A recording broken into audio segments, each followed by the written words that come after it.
দর্শক, কোটা আন্দোলন নিয়ে আরো খবর জানাতে এই মুহূর্তে রাজধানীর শাহবাগ থেকে সরাসরি যোগ দিচ্ছেন আমাদের সহকর্মী সুফিয়ান ফারাবী। ফারাবী, দিনভর উত্তালের পর এখন কি অবস্থা দেখতে পাচ্ছেন জানাবেন। মাহবুবা, সারাদিন কিন্তু পুরো ঢাকা একটা থমথমে পরিবেশ ছিল, যেমনটা এখনও আমরা কিছুটা দেখতে পাচ্ছি।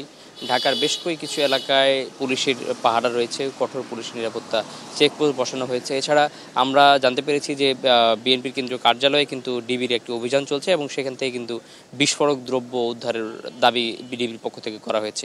আমি এই মুহূর্তে রয়েছি রাজধানীর শাহবাগ এলাকাতে। আমরা ঢাকা বিশ্ববিদ্যালয় থেকে কিছুটা পেছনে এসে দাঁড়িয়েছি। আমাদের এখানে বেশ কিছু বহিরাগত আমরা দেখতে পেয়েছি।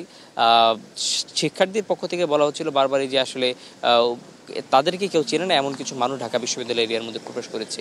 সেই মানুষগুলো নিয়ে কিন্তু আসলে ঢাকা বিশ্ববিদ্যালয়ের শিক্ষার্থীদের মাঝে এক ধরনের একটা বিড়ম্বনা বা এক ধরনের একটা ভয়ভীতি তৈরি হয়েছে। অন্যদিকে আমরা দেখেছি যে রোকেয়া হলের শিক্ষার্থীরা কিন্তু, ছাত্রীরা যারা আছেন তারা কিন্তু মধ্যরাতেও তারা স্লোগান দিচ্ছেন, এখন আমরা কিছুক্ষণ আগে শুনে এসেছি, এবং তারা বের হতে চেষ্টা করছিলেন, কিন্তু নিয়ম বহির্ভূত হওয়ায় বা রাত 10টার পরে যেহেতু ছাত্রীদের হল ত্যাগে নিষেধাজ্ঞা রয়েছে, সেই হিসেবে তাদেরকে বের হতে দেওয়া হয়নি, এমনটি কিন্তু এখন পর্যন্ত আমরা জানতে পেরেছি। এছাড়া ঢাকার কোথাও কোনো ধরনের এখন এই বর্তমান পরিস্থিতি, এই রাত এখন প্রায় একটার বেশি বাজে, এই সময়টাতে আসলে কোথাও কোনো ধরনের জনদুর্ভোগ বা কোনো ধরনের আন্দোলন, কোনো ধরনের বিক্ষোভ বা কোনো ধরনের কর্মসূচির তথ্য আমাদের কাছে নেই।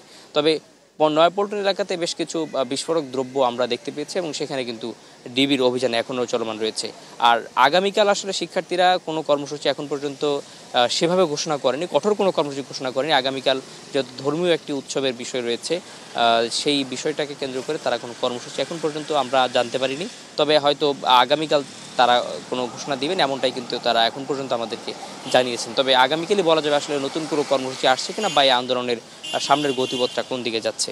মাহবুবা, এই ছিল আমার কাছে সর্বশেষ। ধন্যবাদ আপনাকে।